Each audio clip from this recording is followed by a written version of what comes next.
Steps into it. Pass is caught. Diggs! Sideline! Touchdown! Unbelievable! Vikings win it!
What's going on, everybody? Welcome to Purple and Gold Bars Live. I'm your host, Supreme. Well, we've made it to week 10, and needless to say, I'm just as excited as you guys could be. So, while we let some people gather in here, I thought we'd discuss a couple things that have been on my mind, and after, the first half of the season. But I think everybody probably has this on their mind to some facet, but man, the officiating has been horrible this year. I know there's always going to be games where things are going to be lost due to a missed call, a bad play, something due to the play call or the reffing, right? But it's been rough. I don't know, maybe when we look at the data over the last few years, it's probably on par or on average, but it just seems that there's been a lot of impactful moments this year that have caused a lot of grief for fans, and I'm sure the NFL because of the flack that they have to face for it, right? So that's one thing. I don't know what the solution is. Maybe, maybe some sort of approach to a new philosophy, or I don't know, but maybe they could do some sort of like independent commission that's in charge of all the refs, separate from the NFL, so that way it's not so egregious at times. Maybe there's higher standards to be held. Maybe, why shouldn't the refs be subjugated to a merit-based system just like the players are, right? These players have to play at their best every single game in order to maintain their position. And why shouldn't these refs, sometimes these guys get grandfathered in and they're there forever. And it's just terrible at the time, in my opinion. So, let me know in the comments if you guys think that is the case, or if you guys find it to be close to the same, or should be a case of concern. The next thing I wanted to talk about are the effects of having one less preseason game. It's been a couple years now since we've transitioned to having just the 3-game schedule plus the extra game, right? So 2 years now, or whatever it is.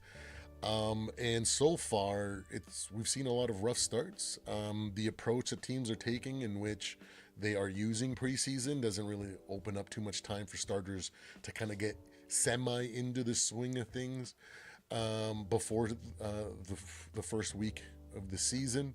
A lot of teams, a lot of fan bases have been using that excuse as of late for, weird slow starts or just uncharacteristic losses. So I don't know if those are unintended costs that the NFL was willing to pay, but maybe there should be a little bit of reevaluation at how preseason and the regular season. Maybe they probably can't go back on to the 16 games, so we're probably stuck with that. But I miss having that preview. Remember, week 3 of the preseason used to be the dress rehearsal, right? We'd get at least a half where all the starters would go out and they would do their best to kind of, they'd go through their scripted vanilla stuff and just kind of go through the motions, kind of get their lungs and their feet beneath them. And then that left the final game for all the last minute, evaluations, right? So now it's just like evaluating through the whole time. Some teams aren't starting strong as a result. So I think it's, maybe something to be addressed, going forward. Maybe there's another way that teams can evaluate players during the preseason to allow for more, for some play by the starters, so that they're not so rusty going in. But yeah, let me know in the comments or in the chat what you guys think about that. But let's move on. Let's get this started. Let's do a quick recap of Bengals and Ravens from Thursday night's game. Man, what a barn burner. Holy crap. I'm full disclosure, I came into that game, liking both teams, the Ravens and the Bengals. But I found myself rooting for the Ravens that game. Me and Zoe watched it from In the Zone podcast, and for the first half before some stuff kind of got in the way there. But for me, the first half was a little bit weird due to the officiating. It felt like, to me, like it changed momentum at times, and kind of the flow of the game was disrupted. I'm sure fans were feeling like, at the time, Ravens fans were probably feeling like the refs were kind of keeping the Bengals in this game, because there was more than a few moments where it felt like the Ravens were about to take control of this game, and then a penalty or stalled drive due to certain weird things, that interception called back, stuff like that. They kind of seemed like, they're just, they're trying to let the Bengals stay in it, right? And then the Bengals tie it, and then they go ahead, and then it becomes the shootout that it was in the second half, right? The Ravens looked like they were unstoppable. They were scoring almost on every drive, basically every drive at the end there. And Jamar Chase and Joe Burrow were putting up video game numbers, and it was insane.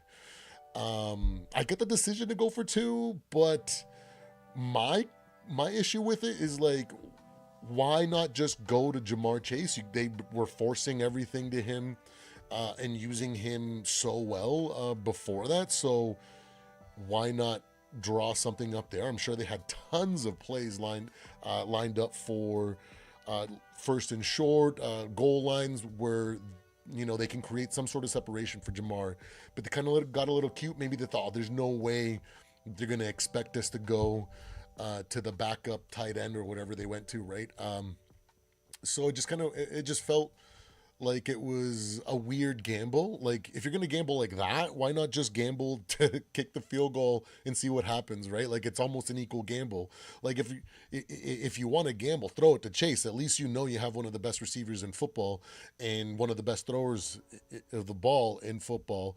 And that's a better bet, in my opinion, than what they pulled off. But it is what it is. The Ravens, I felt, were the better team and were deserving of the win regardless of how it ended. But it was just weird in my opinion how it played out. But yeah, it is what it is, and that was a hell of a Thursday night game. So, but yeah, the next thing that I want to move into, I want to go over my power rankings for this week. As you guys can see here, we got the Lions holding the top spot for the second week in a row. championship pedigree has been something that the Chiefs have been able to squeak past other teams in the early part of the season. But after my calculations and everything, the Lions just statistically have done a little bit more, and there's not enough.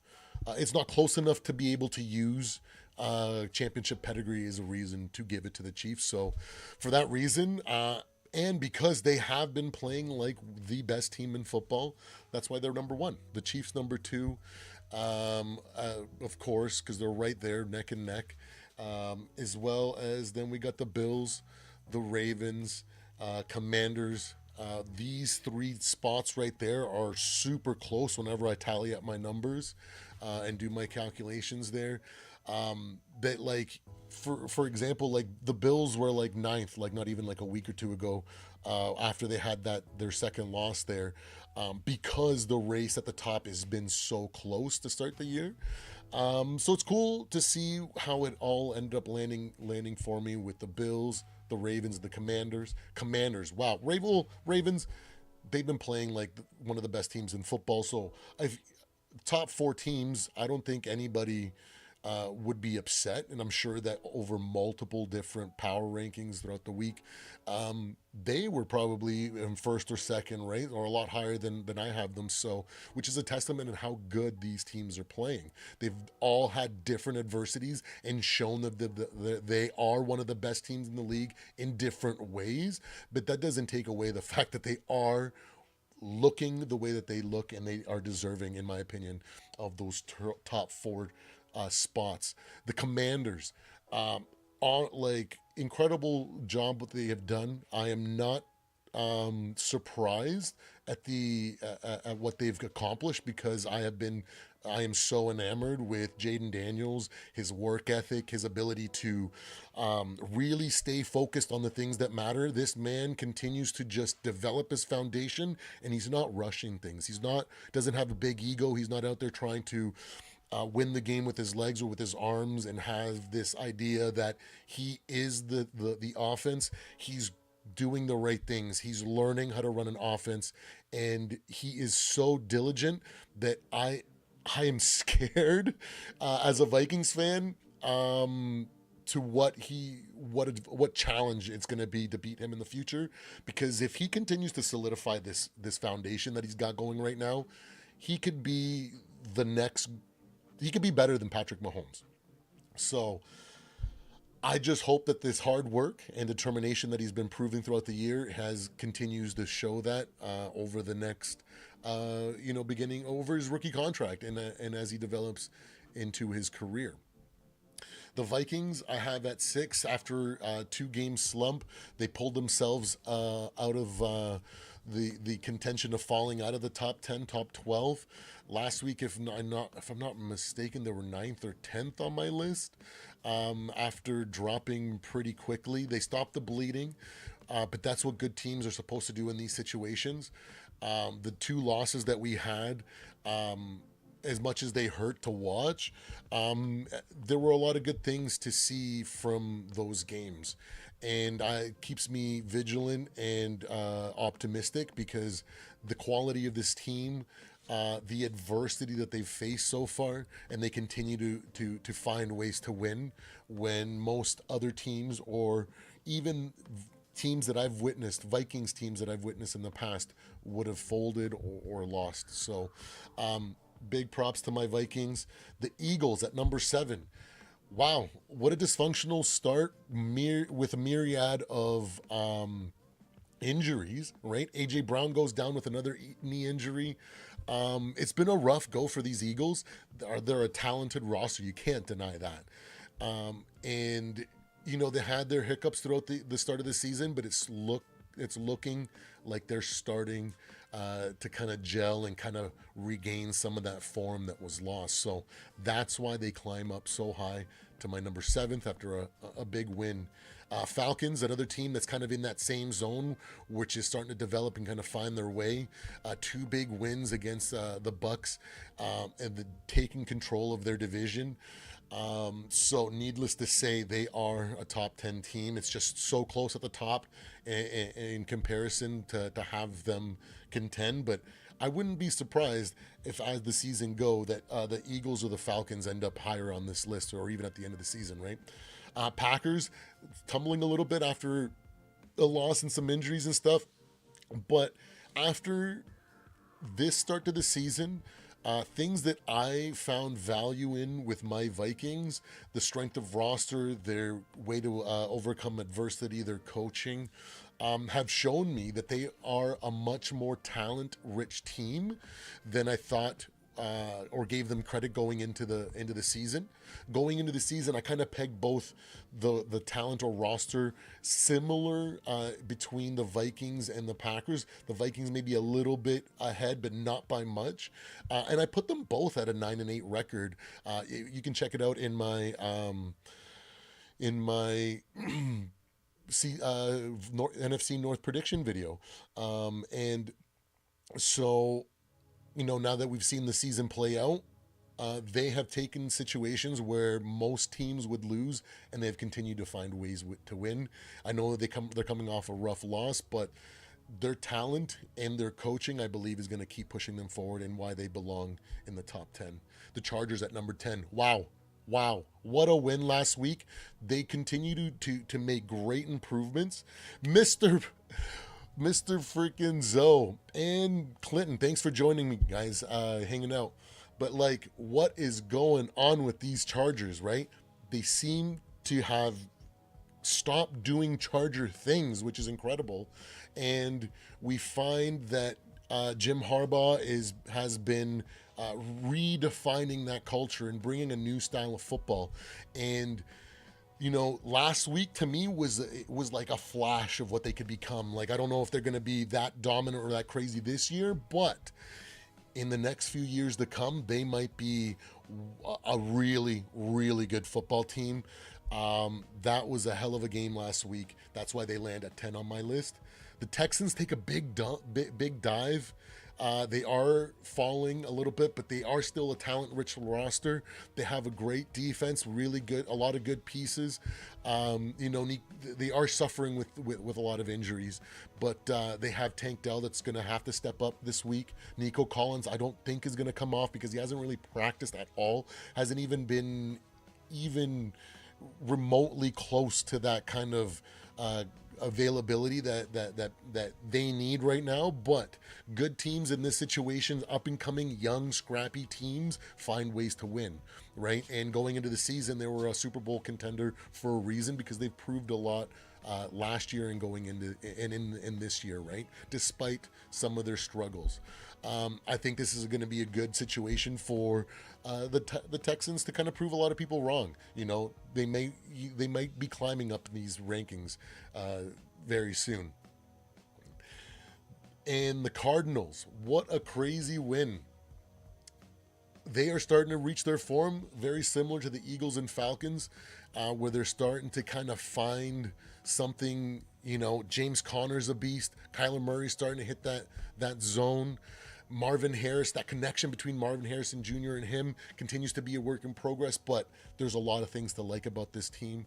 They have a good group of safeties out there.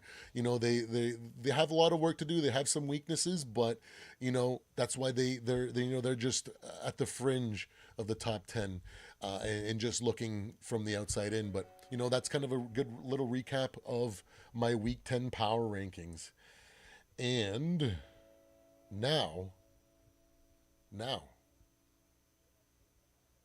it's time for the introduction of this new segment that I want to bring to you guys. It's called Whose Cheeks Are Getting Clapped This Week? This week, I got Mac Jones, even though it's his first start coming off of getting, off of the Patriots giving up on him. Potentially he has a chance to have a really good game this week because, he's been preparing. He's got a lot of, he might have a chip on his shoulder. He's just been dying for an opportunity to go out there to prove that he's a starter. But the problem is that his left tackle starts for us now. And Ezra Cleveland is not playing this game, so their O-line is going to be terrible. So he's going to be seeing a lot of pressure. I think he's going to take a lot of sacks. It's gonna be a long day for Mac Jones. I see multiple interceptions. I see maybe like 150 yards, maybe 175 if he gets lucky, but I don't really see much more than that. Maybe a touchdown in garbage time, but I don't know, man. He's top on my list of getting his cheeks clapped, because this is gonna be easy.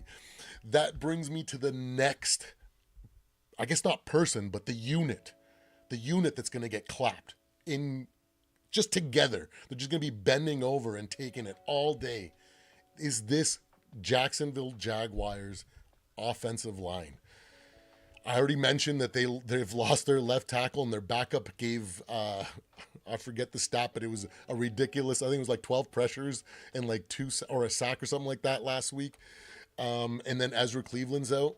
So that's going to be terrible. I remember a few years ago when our O-line had a ton of different starting combinations, and how it sucked watching that as an offense try to operate. So I see a lot of that happening, and this O-line is getting their cheeks clapped. I'm bank on it. If you could bet on who's getting their cheeks clapped this week, these are like easy wins. Last, I like this guy, man. I like this guy because he's a really good, nice young rookie. But Brian Thomas Jr., man, he's going to suffer hard from the side effects of having Mac Jones struggle as well as their O-line struggle. Because of that, pressure is going to be off of the secondary to make those plays, and that pass rush is going to land quite a bit. It's going to make it a lot easier to defend him because there's only so many routes he's going to be able to run, because he's not going to have a lot of time. So it's just going to be one of those things that I wouldn't be surprised if he has his worst performance of his rookie career so far. And yeah, what do you guys think? I think that those three guys or the three areas are where the Vikings have the advantage, and those are our strengths, right? So we're literally just going to be spreading them open and fucking laying it down. So it's going to be a good day to be a Vikings fan. I feel like we're going to have a big statement win, which we should, against a team of this caliber that is struggling as bad as they are. And with the injuries that they do have, right? So there you go. What do you guys think? Let me know in the chats, and let me know, what do you guys think about that segment? If I should bring it up or make it an ongoing thing in my weekly show. Next thing, we have my bold predictions. So for those of you guys that don't know, I've been messing around trying to figure out how to do these crystal ball readings. And, it's been getting good. And I've been seeing some weird flashes of things from there to there from time to time. And this last week, I kept seeing people with teal hair screaming and crying uncontrollably. In light of recent events, I'm pretty sure I know why they were screaming, but I thought it was just Jags fans just destroyed after a beating that we put on them. So let's see what we got in this week's bold predictions.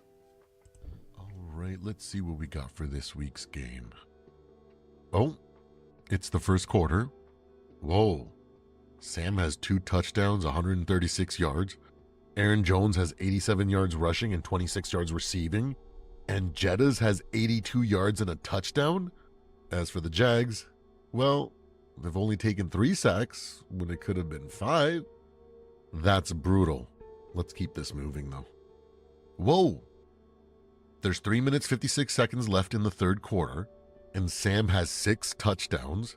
Aaron Jones has 168 yards rushing, 52 yards receiving, and Jettas is at 159 yards? Well, at least the Jags have tried to make a game of it. They got 13 points. That's something. What the frick? The Vikings have 7 sacks so far. At this pace, it looks like Sam's going to throw the record for touchdowns. And our pass rush looks like it's going to set the single game sack record too. I think I'm going to watch the rest of this bloodbath live.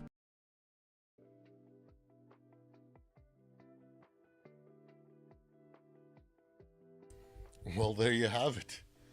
Let me know what you guys think of my bold predictions. All right. Okay. It's time to break down Jags versus Vikings, the moment that we've all been waiting for. I want to go over a little bit of what happened last week between both of our teams. Last week, Darnold threw for 290 yards, 3 touchdowns, 2 interceptions, 1 fumble, and over the last 3 games has had over 100 plus rating, right? 100 plus rating, right? So Justin Jefferson had 9 targets. Hold on a sec. 9 targets, 7 receptions, 137 yards. Aaron Jones had a quiet night with 64 yards. Now, the Jacksonville Jaguars entire running back unit had 60 yards as a team against the Eagles. Last week, Jonathan Taylor had 48 yards rushing against us. So I think it's a wrap when it comes to their running game. They're going to be forced to throw the ball, and it's going to be rough for these Jags.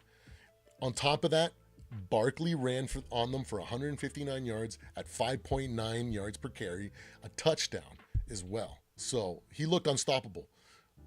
He put the best, probably the greatest play of all time. It's insane, that backwards hurdle.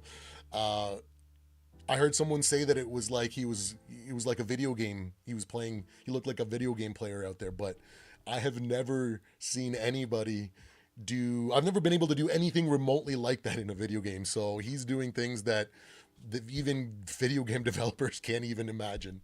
So that's incredible. So we're definitely going to have a huge game from Aaron Jones and Ty Chandler. We're going to gash them for a ton of yards. Vikings defense has been holding opposing quarterbacks to an average rating of 80 over the last few weeks. And last week, or so far this season, and then last week, we held Flacco to 63.7 rating, and he threw 1 interception and only 179 yards. Jaguars, and they had just like a slightly better O-line than what the Jags have. The Jaguars did have 3 sacks, right? They do have some nice young pass rushers over there.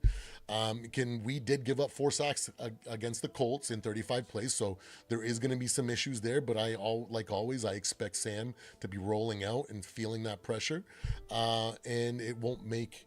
It's just going to be a drop in the bucket in comparison to what the whole game is going to be. Anyways, he's going to have clean pockets the majority of the time. So. That brings us to our sacks, right? So we had 3 sacks last week, and the Jaguars had 3 turnovers last week. So it's just like a right picking for interceptions, fumbles, turnovers, strip sacks. It's going to be, it should be a complete destruction of these Jaguars this week. Now, when we look at team stats in general, now the Jaguars have lost 3 out of their last 4 games, which is a big factor. They're throwing in Mac Jones now because Trevor Lawrence is injured, so that brings their ceiling down, and they're probably their base or their basement low, right? So, or they're low, even lower.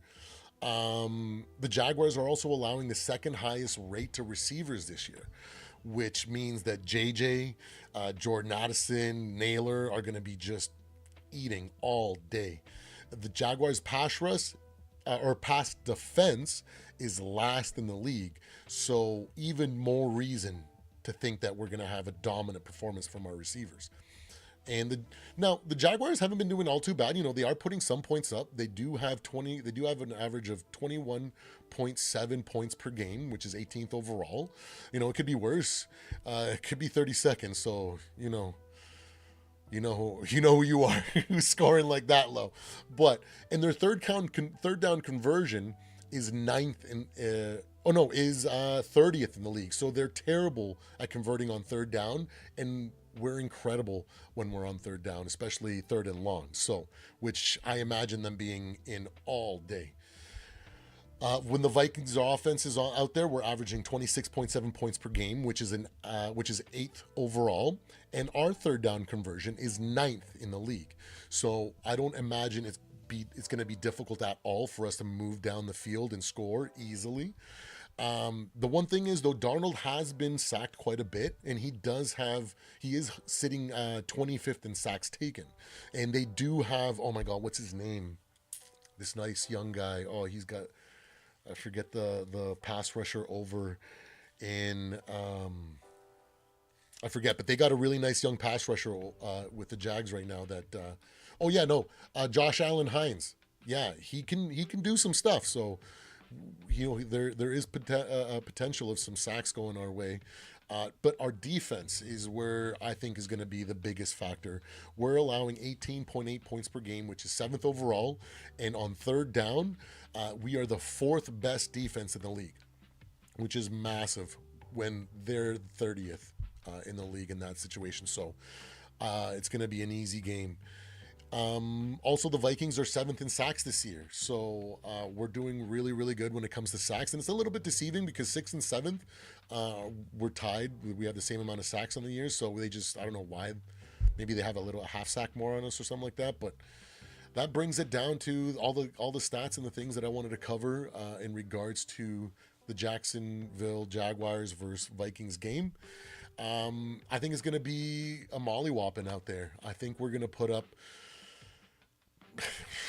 I think we're putting up. I wouldn't. The thing is that I want to say that we're going to put up a big number, but at the same time, I know that if we take so much of a huge lead, we're just going to run the ball and run the clock, and we're going to end up just like beating them by like 20. You know what I mean? Like when we could have beat them by much more. But if we do run up the score, I could see us putting up at least 50. And based on my bold predictions, if Sam throws the touchdown record, that's 49 points right there, if I'm not mistaken. So 54 to 13, but realistically, probably like 27 or 31 to 9 or 13, something like that.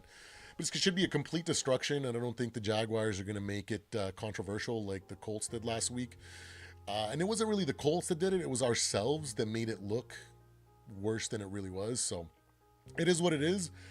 I'm not going to complain about a win. I know that there's just opportunities that we have to set things right, and I expect them to learn and take advantage of those lessons learned in past weeks. And today's the game in which we put a lot of those things in practice and improve on the areas that we want them to. So that's it for my breakdown, guys. What do you guys think? I have a couple questions while we hang out, and I want to get caught up with the chat here. I see Zoe's here, Clint's here, Eric from New Mexico with Florinda and Raquel.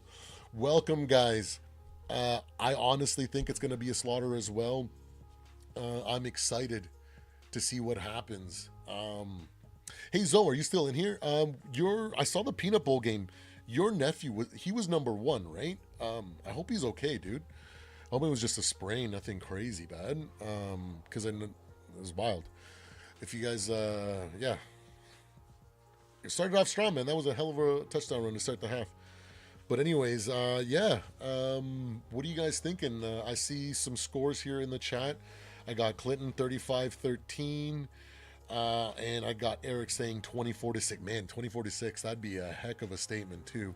3 road wins would be a statement as well. So a lot of teams struggle when playing on the road. It can be nerve-wracking. On top of the noise can be pretty bad. Now, based on, the Jags stadium is a really, really nice stadium. And they have the potential to be super loud, but in the state that their team is in, I don't imagine it being packed and just the crowds just like ranting and making super, super loud noise. I imagine a fair amount of noise, but I don't think it's going to be the same level as if they were undefeated or something like that right now. So I think it's going to be a good test. It's going to be a nice change of pace for us to kind of work through these issues, that areas of improvement that we have in these next away games, because it just adds another level of difficulty that hopefully will transition to better results going forward. So yeah, I have some questions that I kind of wanted to throw out there while we're just kind of hanging out after the live. Football analysis. made a great video recently where he talked about some new trends that are going to be developing in the football in the NFL over the next few years.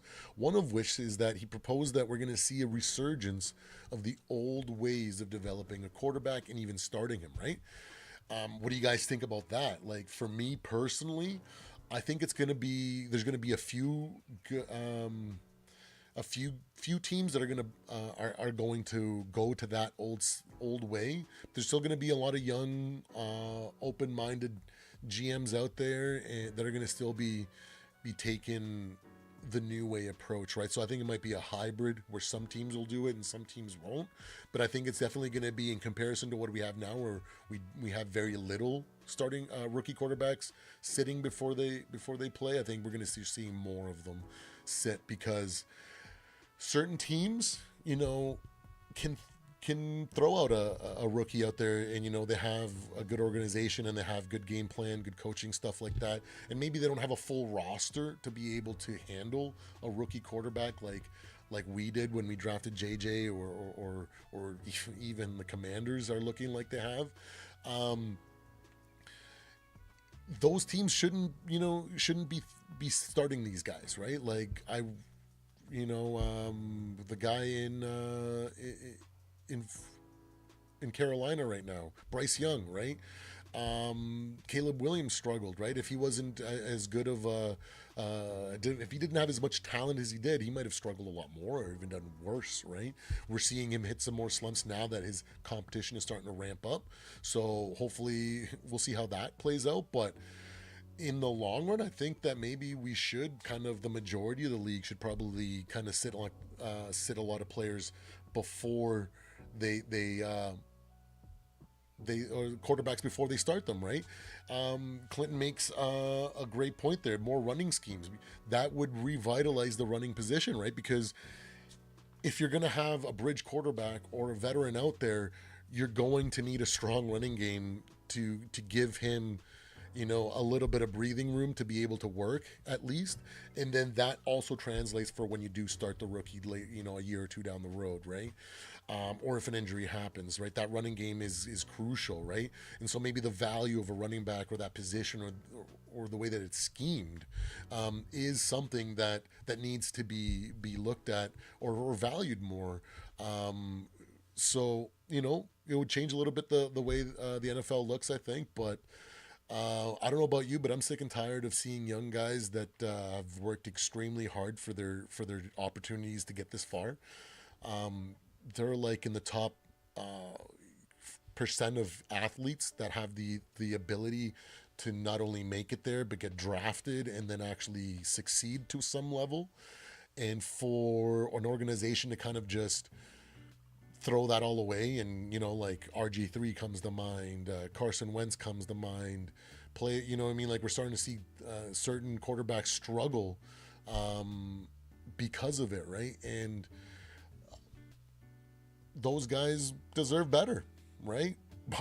Our quarterback is the elephant in the room. Sam Darnold is a product of a bad organization throwing him out there way too soon. And if more teams didn't do that, maybe we'd have better overall quarterbacks in the long term, and maybe we'd have better football in the long term. But it is what it is, and it is still about making money. And if these teams think they're going to make more money starting a rookie quarterback, then they're going to do it. And it kind of sucks, but yeah, it is what it is. And then,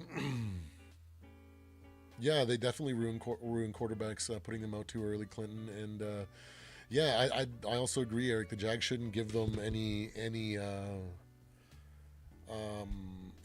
type of resistance.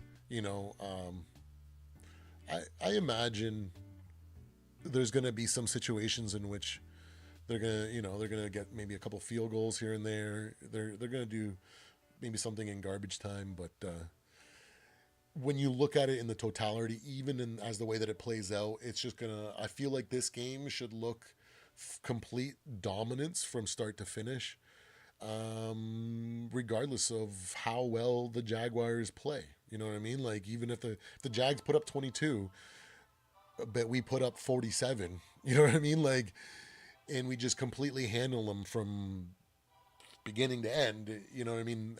I think it's not going to matter too much to most people, but I don't even think the Jags have that. I really struggle to put them more than 13 points. I can see a lot of field goals. You know what I mean? Like, I could see some weird things happening, but I don't think it's going to be close. Clint Kubiak. What do you guys think about Clint Kubiak? After week 2, you know, a lot of these TV personalities were ready to give him a head coaching job. It was his first year as a head or as an offensive coordinator, right, for the Saints. And I don't know, we're 9 weeks deep now. Does he look like a head coaching candidate in your opinion?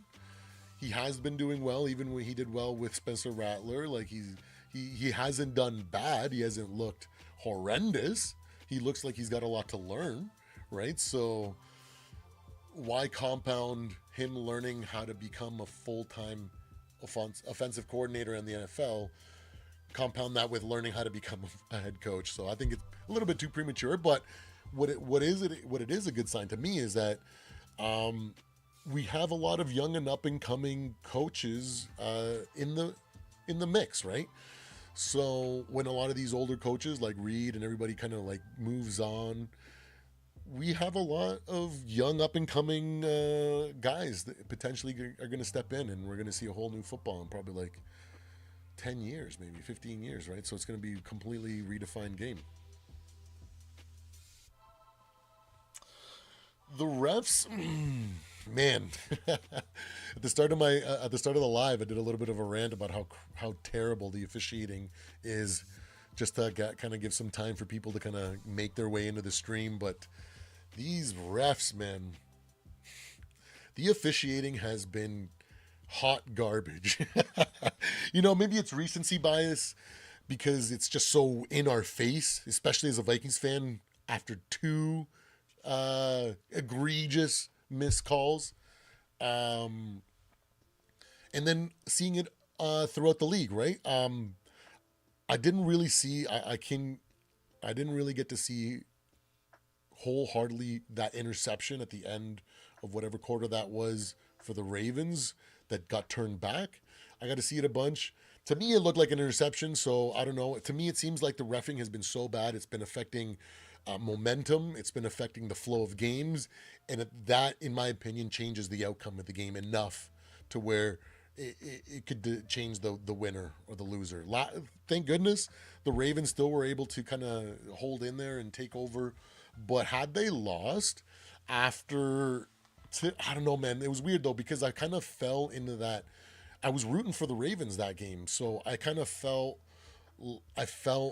jaded a little bit. Like, I was getting mad that I felt like the refs were keeping the Bengals in it, especially when it was that 14-7 mark, where it felt like, oh, here we go, Ravens are going to just take over, and then stalled drive, penalty, overturn, interception, right? And all of a sudden, here come the Bengals, right? And then it becomes a game back and forth, and it kind of like it was just a pain in the butt. Will they matter in today's game against us? I think we're just going to destroy them so bad that even if they are bad, it won't matter. So I think that's what we have to look forward to in this game. It bothers me or it worries me in the games that are going to be close. So like against... later in the season against the Lions, if that comes down to being, playoff placement worthy, you know what I mean?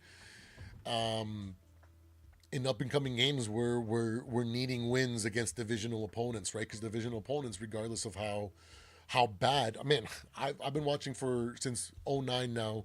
And I've watched long enough to know that even when we're bad, we give the best teams in the league a hard game. And when we're good, the bad teams in our division give us a hard game, and sometimes even steal games. So, and you see that in every division. So those games, I don't want the officiating to be a factor in where I think that that's where it is going to be a factor, because it will be close, and those few situations where the refs become a factor, it's going to really sting, especially with all the stuff that's happened in the past for us, and how many bad memories we have, in not just penalties but in other things, right? But yeah, it feels like, yeah, Clinton, it feels like sometimes I've seen a lot of comments because I spend a lot of time in the comments of YouTube videos and stuff for a lot of football and some NBA, and a lot of accusations or cope from fan bases that it's, this is of course, the flag comes out because Vegas wants them to cover the spread or whatever and shit like that. So it does seem like either the refs are betting on these games, or they're being heavily influenced by it. That's why I think there needs to be some sort of independent commission, something that's heavily regulated, right, and monitored, that's separate from the NFL, that can't be coerced from the league or have sort of anything like that. It opens up a whole different can of worms in how effective coaching or that is to try to solve the problem. But yeah, because it's been rough.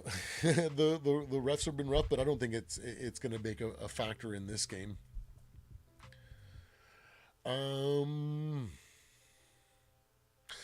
Here's a controversial, I don't think it's a controversial take, but I bet you some people might think it is.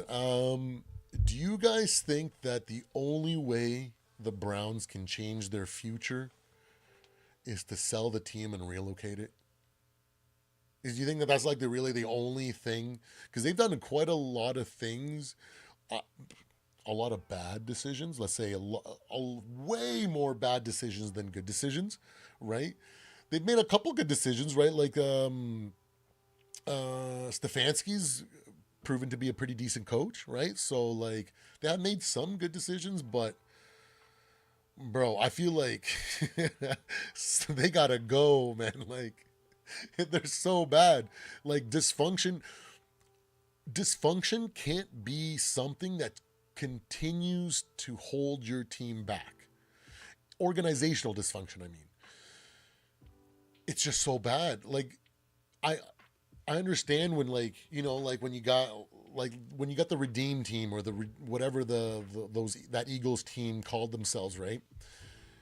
And when there's dysfunction between the roster and stuff, like, yeah, of course that's going to happen. Of course, players aren't going to always, buy in or drink into the Kool-Aid, and there might even be, cliques within the locker room and stuff like that. So, that's not new, but the dysfunction of their organization has seemed to really destroy any opportunity that they have to really turn things around. It's unreal, so I don't know. Maybe that's the only thing, the way the Browns can kind of fix their stuff. Eric Lapointe has a great question. He says, name one player on the offense and defensive side of the ball that could be an X factor for today's game. It's a great question. I think I'm not going to take the obvious answer, because Jedda's, I think, is the obvious answer right there, because he's so good and they have such a bad pass defense.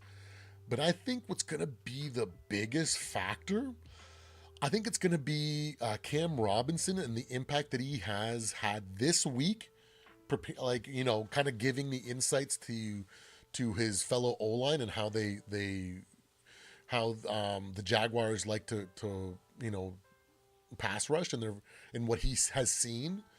And on top of the fact that he has seen them he's seen them in every day in practice. So I think he's going to have a slightly better game than people will expect. A lot of people are going to think, oh, well, they know it could go the other way around too, right? Like they're going to, on the other side, Josh Allen Hines is going to be taking advantage of him because he knows what his weaknesses are. And true, that is also a possibility, but that one guy versus a whole unit that's going to be playing a lot better in general, I think is a better bet. And I think that's why he's going to be the X factor, because that stability at the O-line is going to give all the time in the world for Sam and Jettas and JJ and Hawk and Aaron Jones and Ty Chandler to do all the things that they do. Without that, like, we know what it's like when that offensive line is leaking. I think he's going to be our X factor this week. The second X factor on defense, that's a good question on defense.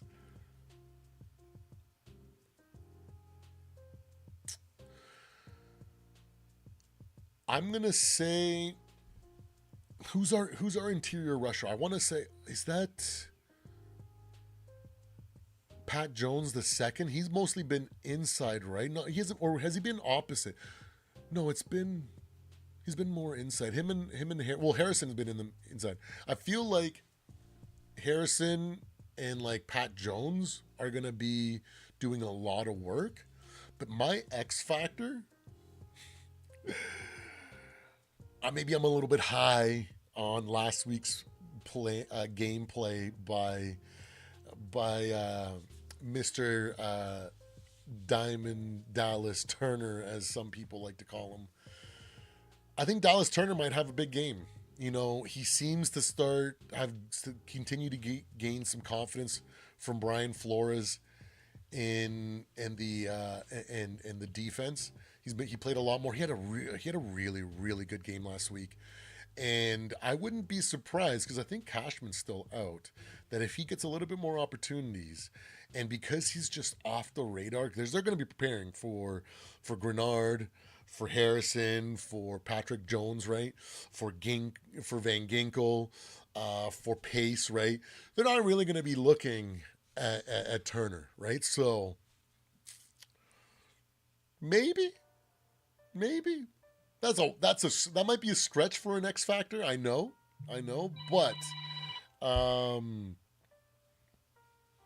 yeah, if you want like a really solid X factor, I think it's gonna be Josh Metellus. He's just so versatile, man. That our safety trio that we have, that boy keeps coming up with really good plays. And I think that secondary, that middle of the field, is going to be a big focus, because I started seeing some work to it in the first half of last week's game, and then they went into soft coverage, and so then they didn't really play like that anymore. But I think if my intuition is right, and if D Woods, because D Woods was the one that put me on that, so I've been watching the middle of the field.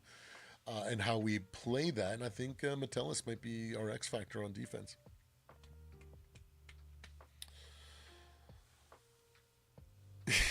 Yeah, I agree, Eric. It is time for them to move on. They have definitely dug a hole in that is definitely too deep for them to figure out what to do. Now, well, we got some more questions or comments if you guys want to throw them out there while we're hanging out.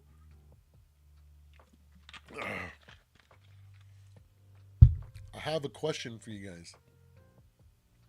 Now, this question is hard hitting, okay? This is going to require a lot of mental calculations and really a lot of future, like, prediction kind of skills here, okay? We've seen a lot of these mascot games throughout the years now. Do you guys think Victor's destined for the Hall of Fame? Guys, if you guys, those little kids that they are stomping, I don't care. Victor has done it better than all those other mascots, okay? So I think he is destined for the Hall of Fame. I don't know. Call me biased. Call me, a diehard Vikings Kool-Aid drinking super fan or delusional, but Victor, man, that stiff arm he's got is out of this world. So you guys tell me in the comments, in the chat, what you guys think, because I know that question is gonna boggle your mind for like the whole week, because it's just, you got to go back and you got to really look at all his performances. You got to go look at all his stats, these highlight plays. There's a lot, and I think to me he's first ballot. So I don't know. You guys tell me. How about here's a good question for us Vikings, more Vikings fan oriented question. After watching how the rookie quarterbacks have performed throughout this year, how do you think JJ's first year, or the first half of the season, let's just use the first half of the season because that's all we've seen, right? How do you think next year's first half of the season will compare to what we've seen from Drake May, Jaden Daniels, and Bo Nix, and Caleb Williams? If you had to organize those, who's had the best and who's had the worst? I guess statistically you had to kind of put Drake May at the bottom because he doesn't have he's only had half a game sample size, right? Or no, he started last week. He did start. He came in the week before. So he got like a game. He doesn't have enough stats, so it kind of looks like statistically he'd be on the low. So we'll put him there, even though, man, that last play last week. And then the best is definitely Jaden Daniels. He is definitely the best. And somewhere in the middle, I would put, I feel like Bo Nix is kind of like the middle. Like he ain't he's not looking like a world beater. He's looking like a game manager, like a potentially a decent game manager, right? So Kirk Cousins 2.0 maybe at best, right? So he's like right in the middle. And then we got Caleb Williams. That is, Caleb's literally been all over. He's that game. Sometimes you think he's over here, and then sometimes he's over there. I think the benefit of sitting and watching is going to be a big factor. The wisdom that's going to give him. I know he's going to be itching to go out there and play. So as soon as he's cleared to do practicing, I imagine that he's going to be the type of guy to just get out there immediately and, just even with just friends, just getting reps in, just throwing the ball, not even like running routes or scrambling, just getting his mechanics solid and down. And I know he's been doing the work because of the reports that we've gotten coming out of the Vikings, and from what we see, he's been after his surgery. Last week was the first week where he was on the sideline, right? So, and he's been in meetings and stuff. So I think that is going to elevate him to at least have a middle. His base will probably be like middle of the pack, so like Bo Nix. But I think he does better. I think he's going to be. I think he'll do better than Bo, but not as good as Jaden Daniels, because Jaden Daniels his work ethic is unreal, and I think that's the biggest reason. And I really hope JJ has an above average work ethic. I think he does. He's proven like he's been there, and he's been working hard even during this injury. So I hope that he has some of what Jaden does in that sense, and I have confidence that it's going to be easy for him to transition with having all the weapons that he has. So.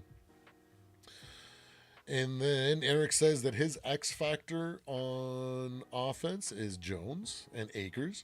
Yeah, that we're going to, oh man, those guys are going to, I think that I wouldn't be surprised if Aaron Jones had like over 225 all-purpose yards. I could easily see him finishing with like 240 yards all-purpose, 200, something like that, and then like 140 yards rushing just to keep math easy, and like 80 yards receiving. Like that screen game is going to be all over. Like he's awesome. Ty Chandler's going to be doing a lot of the same. If in the limited touches that he's going to get, he's going to gash them. He did it last week, right? And Cam Akers, right? So it's going to be a really, really good game. Hitman is a really good. Hey, Lamario, Buffalo Bills fan.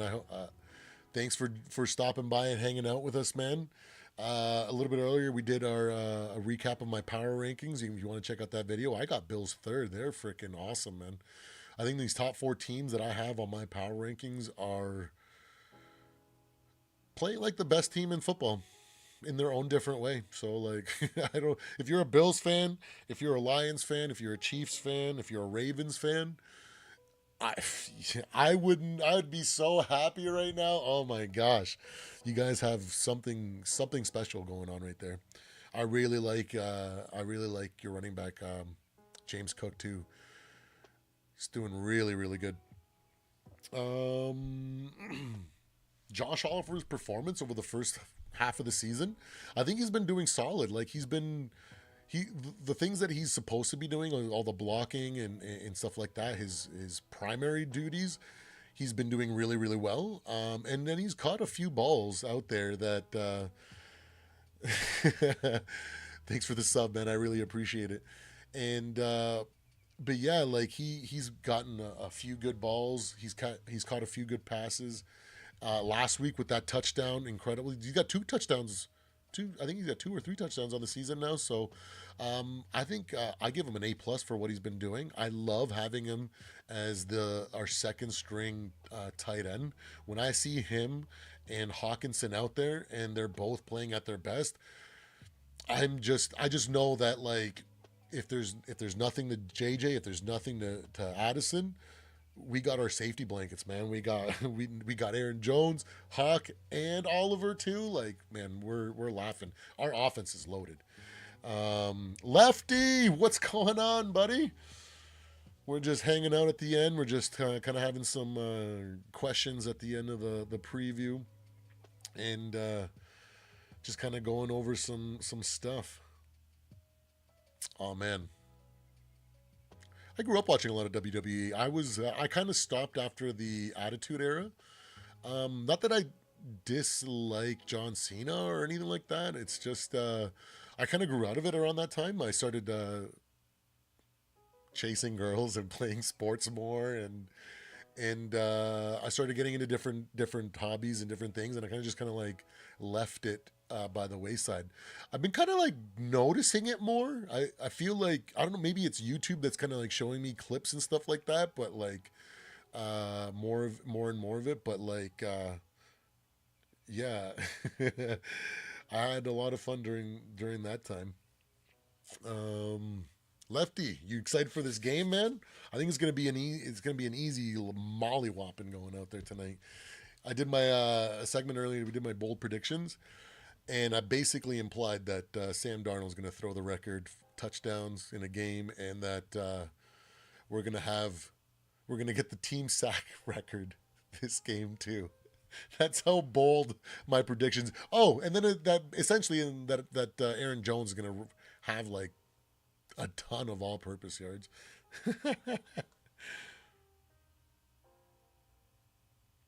Yeah, that's right around when I finished high school. So that's why I kind of started chasing the girls, started doing other things. So I got into UFC quite a bit during right after high school and into college. Um, but yeah. Oh no! So you're just gonna be stuck to watching the live updates on your phone, eh? Oh, that sucks. But you know what? It's a good problem to have because kids are amazing, dude. And there's a whole bunch of babies in my life, and I just can't, man, I just can't stop worrying about their future, and I'll do anything to hang out with them anytime I get, even if even if it is during a Vikings game. I'm not joking. I'm serious. No, my not. But yeah. Oh yeah, there's a game on right now. Holy crap, I forgot. We have the Munich game. Hold on, let me pull that up. I gotta make sure to not let this audio go through the stream. I think I'll have enough. I don't think it's gonna be on cable though, is it? I have Game Pass though. But sometimes Game Pass doesn't load. 10-0 on the Giants at the half. Man, the Giants. I really like the Giants too. It kind of sucks. Oh, let me mute that. Oh, they're just starting the second half right now. Yeah, let's hang out here and watch this. What do you guys think about this situation right here with the Giants have? It's weird because they have a lot of talent. You know, they got Dexter Lawrence, they got Malik Neighbors, right? They got young guys that I feel like what's the third stringer receiver, the rookie there? They have a bunch of young players, like young decent guys, man. I know. Hey, little tough guy thinks he's gonna go take down a dinosaur or something.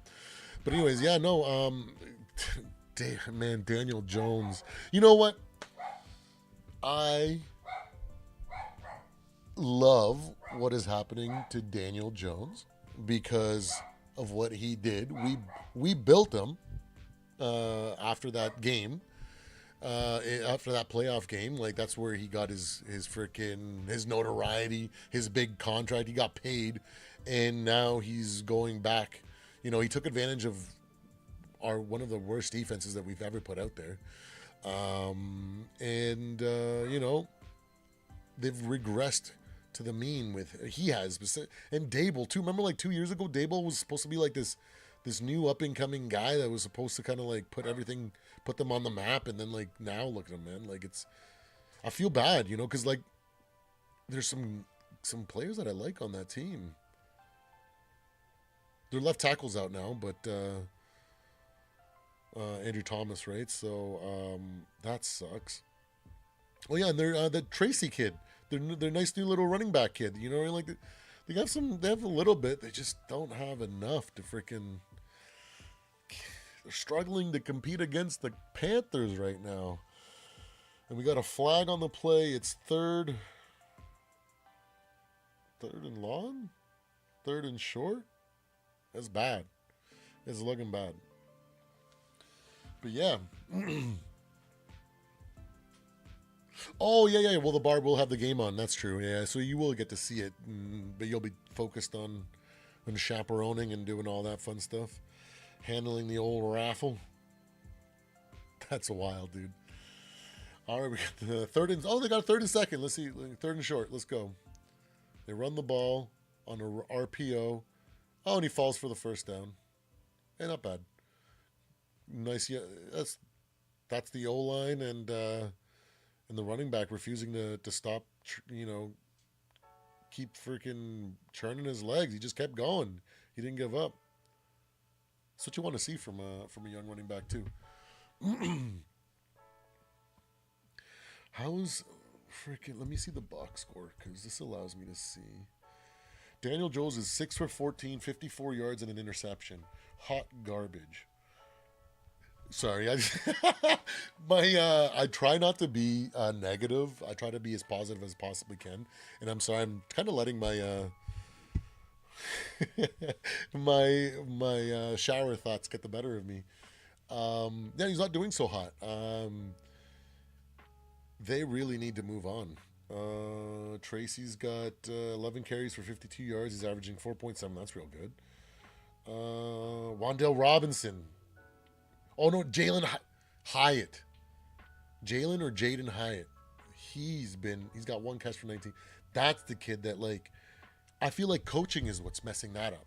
Like, the kid's really quick, and I watch a lot of draft, or not draft, like training camp, kind of like footage. I try to watch as much of like practices and stuff in preseason as I can, just to kind of get a good bearing of what teams are working on and what potentially, because I try to find fantasy picks like that too, right? So potential breakout players, because I one of my leagues is a keeper league, and we get to keep like 8 players, so like, and it's a pretty deep league, so the majority of the guys that we're drafting are bench players or rookies. So you gotta have you gotta know, right? So I saw a lot of good things. Like, he's fast, he's got some ability, right? But like they're just not using him. They're not scheming. Is it Daniel Jones is just not seeing him?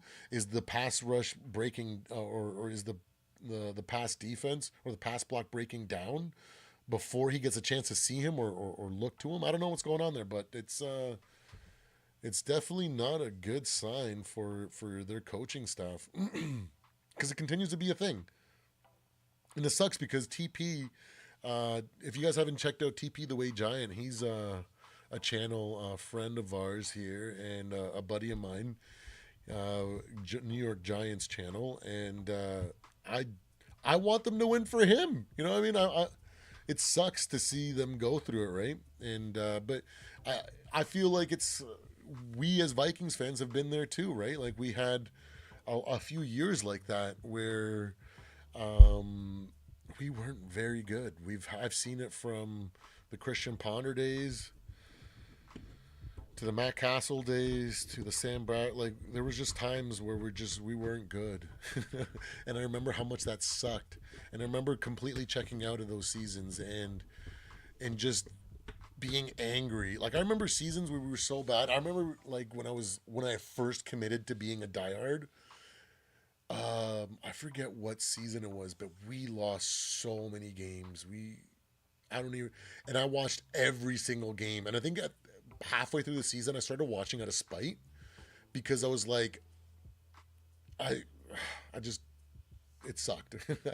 And I know what that feeling's like. And it kind of sucks to see my boys kind of going through it because I want better for them. And you know what?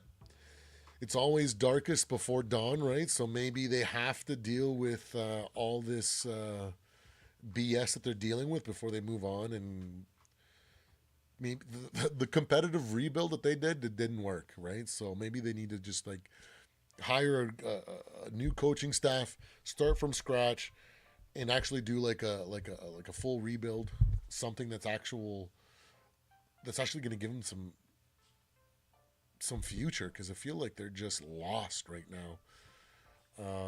But yeah, that's my little rant about the Giants. How about a rant about the freaking Panthers? How about that now? The Panthers are another team, you know what I mean? I feel bad for... Oh, here we go with a massive run. Touchdown. Number 21. Is that Tracy? Yeah. Tracy with the touchdown. With giving life to these Giants. This is what I'm saying. They have potential, man. They have stuff. They have things to work with. So it makes me sad because I remember being a team like that where we had such young... I remember having Hitman Harry like in his prime and we were just struggling, you know what I mean? We wasted like so many like young players that we just didn't end up like doing anything with, and just, you know what I mean? Like it was just terrible just watching these like... And, you know, they're just going through it and they got, you know, maybe, you know... And the same can be said, I guess, for the Panthers, right? They have the same kind of team behind them. Their organization is... Well, at least their organization is kind of committed to a rebuild. They did bring I think their coach is a good candidate for what they're doing.